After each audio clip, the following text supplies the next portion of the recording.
Okay, good morning, everyone. Hello in Zoom land and here in Reno. You just got to bring up one little screen here. And then we can, let's see if this is it. Okay, May slides.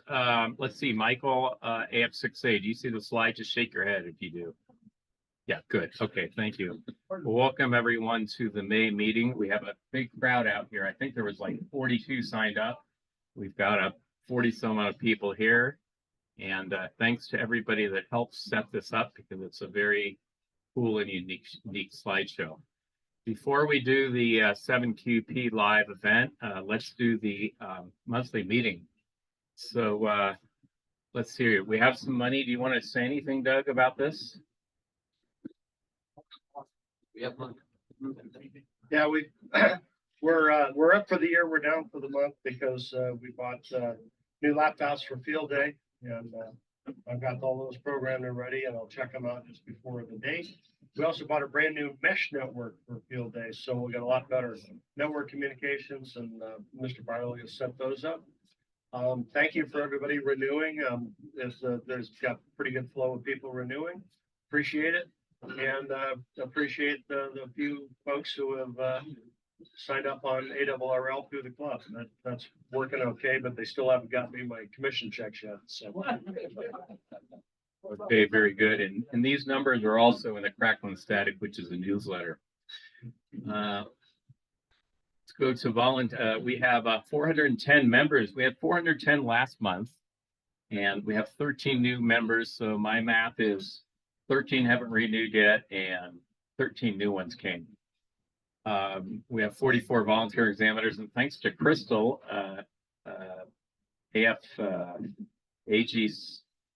HA6GC, the host of this Crystal, we have two Crystals spelled the same way. She's the volunteer coordinator. This information, by the way, is live on the website. So if you go to snars.org and you click on member stats, you'll see it and more. Okay, so first thing is this weekend is 7QP, the 7th Area Call District. It started today at 6 o'clock and it runs to midnight our time. It's the 8 states, Washington, Idaho, Oregon, Nevada, Montana, Wyoming, Utah, Arizona. And those all those states in 7QP compete against everybody else in the US, Canada, and DX and vice versa. Now, this weekend, there are other contests going on, and I might need a little help, but I think it's Delaware and Indiana and one more. So it's an interesting thing in that our exchange might be different than theirs. Okay, so it's 160, 80, 40, 20, 15, and 10 sideband CW digital, but no WSJTs. That means no FT8, FT4. More information on 7qp.org. The reason I wanted to put this up is if you go home or if you want to get on the air, it goes on today. Great time to talk to a whole lot of people. So that is that event for today. We have coming up the swap meet, and I want to thank Wes Vick, who is going to be doing the helping put it together. Thank you, Wes. Appreciate it. Next week is the swap meet. So here's the information on the screen. It's a little hard here and at our location because we've got a bunch of junk on the screen. But the gist to it is that sellers 7 a.m., $10 a piece, 8 a.m. buyers, 9 a.m. is the, let me move this here, is the Cabela's is open, and 10 a.m. is a raffle. What are we raffling? Do we know, Mr. Treasurer? Well, so first place will probably be a connector kit, and those connector kits are $100 value, by the way. So second place will probably be a TalkPod radio that Mr. Byerly recommended. They're currently programmed for GMRS, but you can program them for handbands, and I think it's a couple of key switches, and you get into the handbands. And third place, I'm debating. We have some leftover Stars coffee cups and shirts and things like that, so maybe we'll have a multiple third place prizes and give some of that stuff away.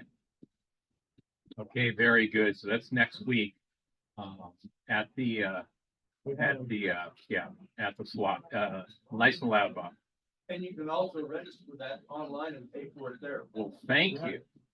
And speaking of register online, is if you register online, you can specify what you want to sell. So you go online, you'll see it on the SNARS website. Okay, I want to mention about this little talk pod. Actually, I have one here that I can show you after. It's a tiny HT. It's light as a feather. I mean, this thing is, well, I can't tell you how many ounces. It's super light, 2 meters, 440. I borrowed it from John Barley, super light. The price to buy them, they're $30. 30 to 50. Yeah, they're not very much. I have gotten on the air a couple of times, and whoever I talked to said, hey, it sounds good. So those are some cool little radios. Okay, so that's the swap meet. Wes, do you need some more help at the swap meet, Mr. Vic? Wes? KG7QXC. Do you need some help at the swap meet for some more people to?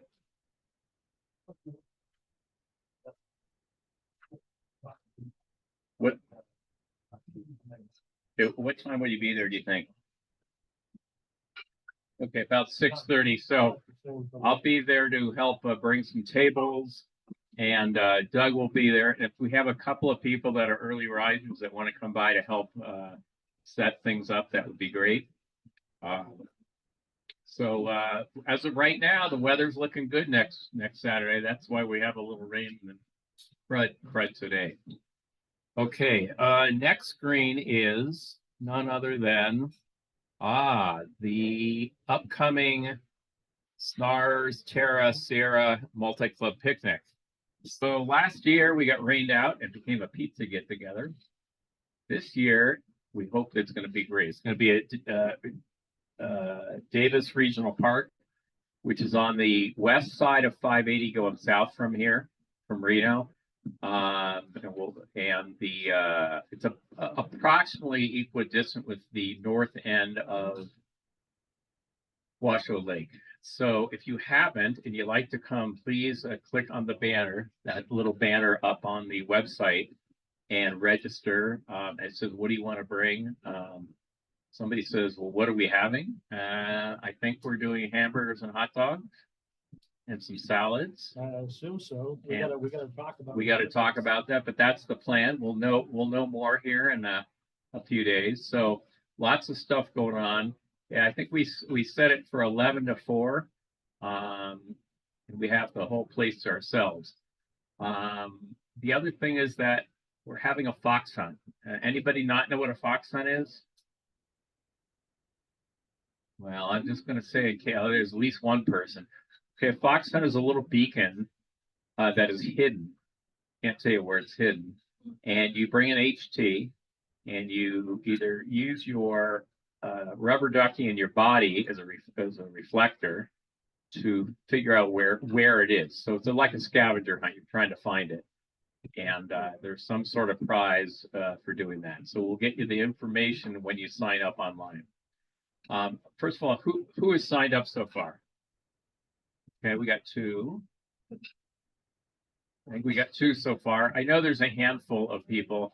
So if you would go, if you're interested, go to snars.org. It's May 18th, which is 2 weeks from today, and you had to register by Thursday the 16th so we can plan on food. Okay, hopefully the weather will be great this time. Ham Radio Mentoring Night online on Zoom. It's going to be Monday, May 20th at 7 p.m. We have 3 rooms this time. We have a new hams orientation for the new hams. We have DMR infusion, and D-Star, and we'll have an analog. Now we have other rooms open, like room number 4, 5, 6, 7, 8, 9. So if people want to get together and go into one of the rooms and chat about whatever, they're welcome to. Okay. Do you want to say anything about the new hams orientation from the other night? Yeah. Yeah, thank you. Whoops. My foot.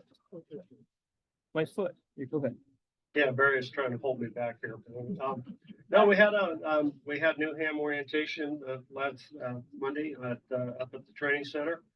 We had 5 folks and one other SARS member there. A couple folks who had not gotten their license yet, and one gentleman trying to get back involved in general, and another gentleman who just got his tech and hadn't used the radio yet. So we went through the pitch, which Barry, I'll get with Tony. We got to update it a little bit, but we had a good night. We had a good conversation. Got a lot of information passed to folks. So I view it as being successful, and hopefully we'll get some folks excited and get them online, and get some folks excited to take their technician's exam and get them going.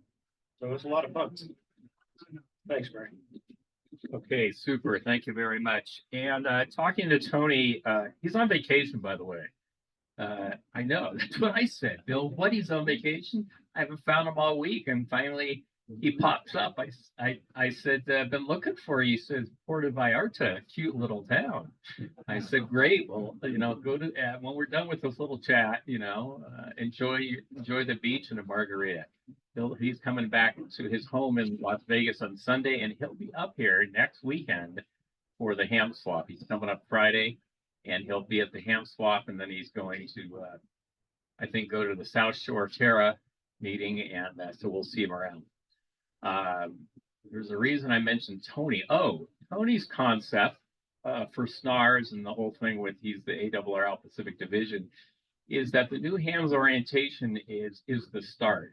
It's like helping people get started.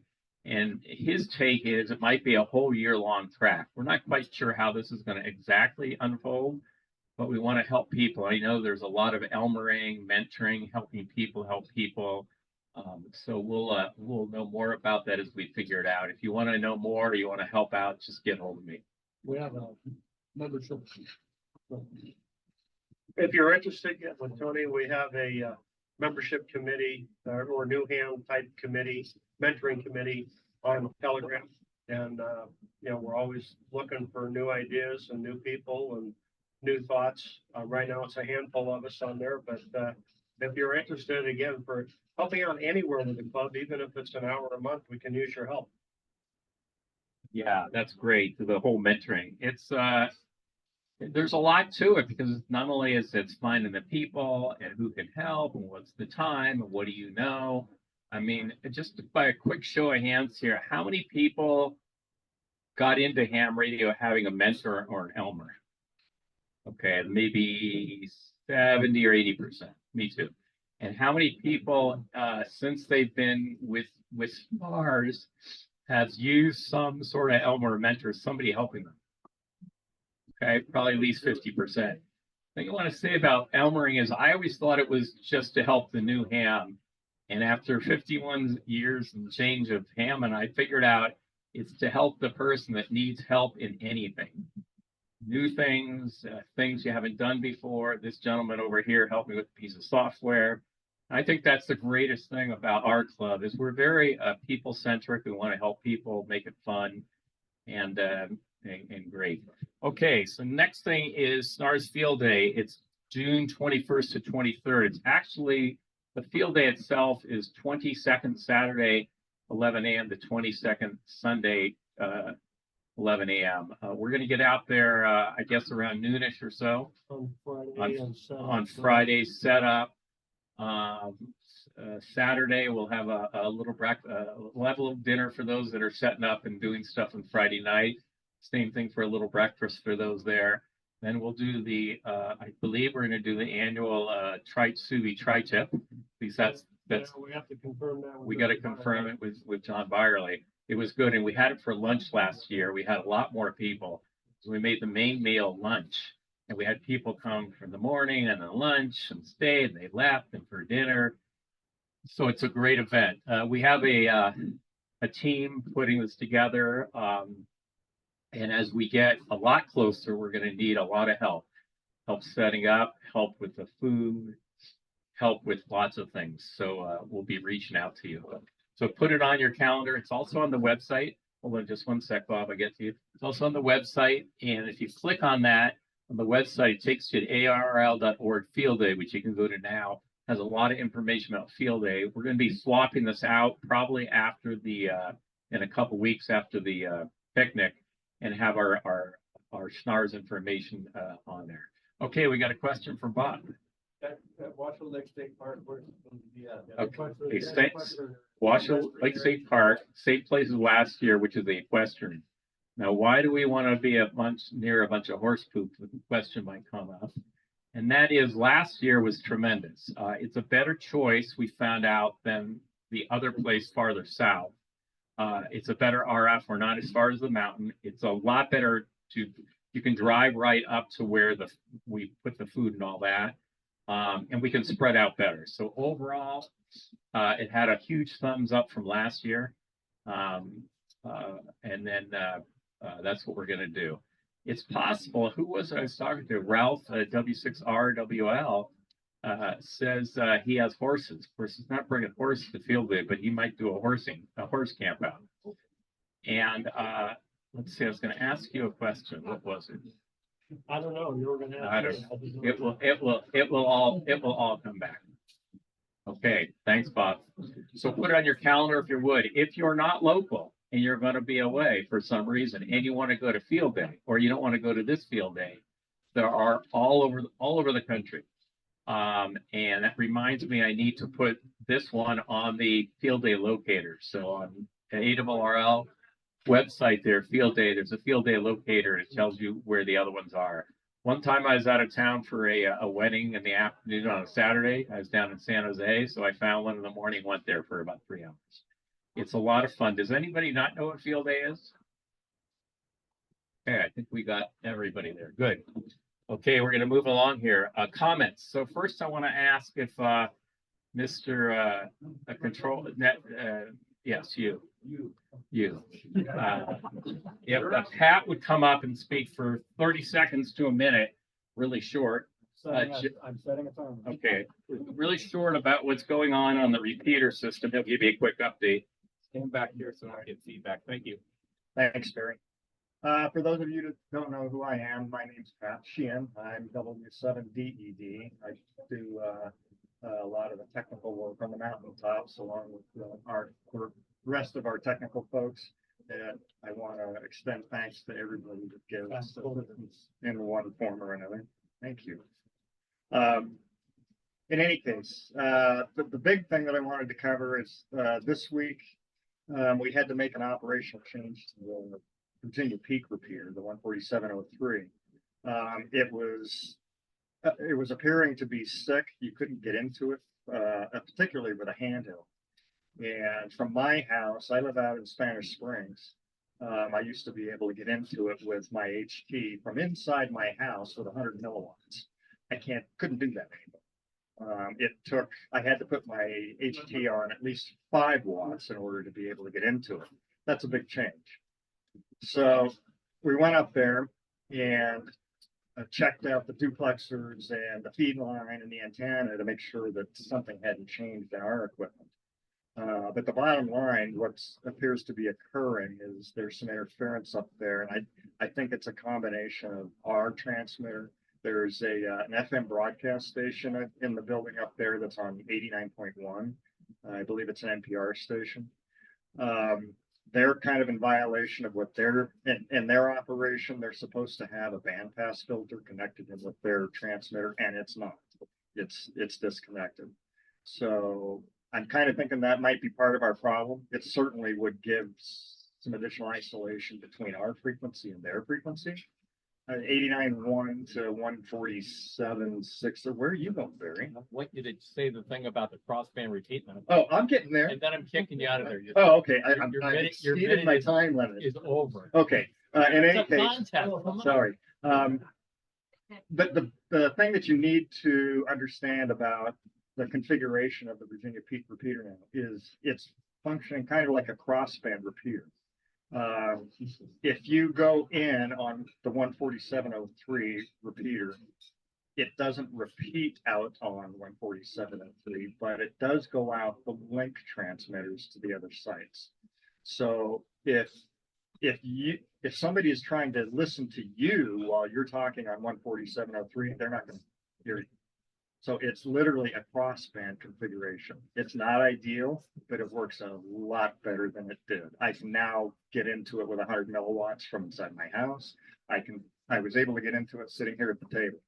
So it works a lot better. It's not ideal, but it does work. Any questions? Thank you. Sorry, Barry. No, we're good. Thank you, Pat. Appreciate that information and keeping listening, keeping things going. Pat's also working on that grunge that we hear. And I guess we're kind of used to it and it comes and goes, so. We've got to be able to get up there. Yeah, and the snow goes bye-bye in July and August, up in Mount Rose. Okay, let's see, for our friends up on, Zoom, if you have any comments, can you put it in the chat? That would be great. So who has a quick question or a comment for the club? Anybody here? Ooh, we're gonna move quick today. Okay, if you have any questions or comments, feel free to email snars@snars.org. It goes to the whole board. Also goes to our lovely membership extraordinaire woman. That's you. That's yes. That is Kim Farnham. Okay, one more call. Any questions? Okay, let's see if there's any on Zoom real quick. And if not, or none, okay, so we'll move this along. Our sponsors are DX Engineering right over here on Glendale and Sparks. If you want to buy something, just go online, purchase it, go over there, stand in line with your sheet. They process it and then Bring it from Five. across the street. what? And they bring it from across. Yeah, they the bring it from street. across the street, so it could be a few minutes. Hold on 1 second. It could be a few minutes or longer, but it's no different if you buy stuff. It's over at Summit Engineering, Summit Racing. If you contact the ex engineering people. Yeah. And say you're gonna be there at a certain time, they can usually have Okay. it ready for you. Okay. So- Several do that. So Derek says if you contact the DX Engineering people, you can see it, maybe they're ready. Do you have a question there, Mr. Carl? I've got a comment about MFJ. Oh, yeah. So, It's in 5.5. okay, so that's a really good question. It was in our newsletter. MFJ put an announcement out, I think this last Monday, and I read it several times to understand it. And I first of all, tell you what it said, the gist to it. The gist to it is the guy who runs it is 80 years old and he says he's going to retire. I thought they were going out of business, but I had to reread it 4 or 5 times. It's not clear to me that they're going out of business. And it's clear to me, and the reason I say is you read the fine print, it says, we're going to stop production. Though MFJ is stopping production of products as of whatever, May 17th, whatever the day was. And it went on to say, and we have products in stock. So there's no information yet out there who's doing what. My conjecture is, and it might be a very different conjecture to everybody else. I wonder if they're still in business. It's that they're having somebody else doing the production of it. No clue. I mean, I had to read this 4 times. Yeah, go ahead. Loud. Yeah, I listened to the interviews, guys, and yeah, Come up here real quick, Sean. Good to see you. Okay, we're gonna have a quick one from Sean. You get 1 minute, buddy. You got a concept. Okay, so, bottom line, they're shutting down production, but they have a huge inventory of product. So they're still gonna stay in business and they're still gonna be selling what they have. They're still gonna be offering repair services and warranties on things you bought and things that you need repair. They're still doing repair services. But all they did was shut down their manufacturing plant.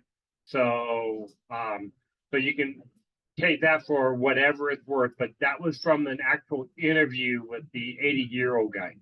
Okay, thank you much. MFJ has bought a number of products and companies over the years. MFJ company besides MFJ is High gain. Highgain, Meritron, First Craft, one with a V, Victor or something. Yeah, Victronics. So yeah, thank you for that, Sean.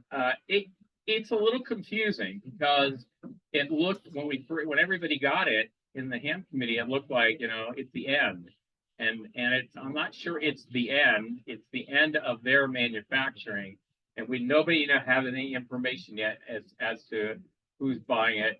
My conjecture, one person's opinion, there's too many products in the line for it to go away, but what do I know? Okay, thank you for that. And it's in the newsletter. Okay, we have Hammond Hi-Fi and Chameleon Antennas. And they have great things too. Okay, a couple of nets. We got the noon net Monday through Friday on the Link system.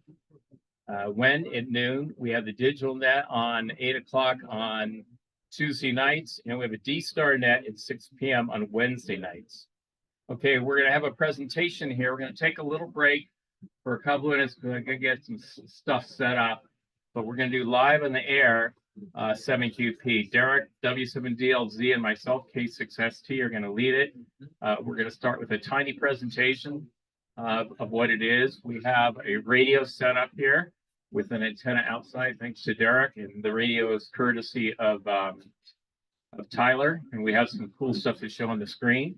So we'll be doing that in a few minutes, and if the weather holds out, when we're done in here by 9:30, we have to be out of here. We may be sitting outside in some of the tables that are out there to operate Derek's other radio. It depends what the weather is.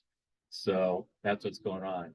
And again, if you want to know more about the club, go to snars.org, where you'll find a wealth of information. This completes the May 4th meeting. Thank you, everyone.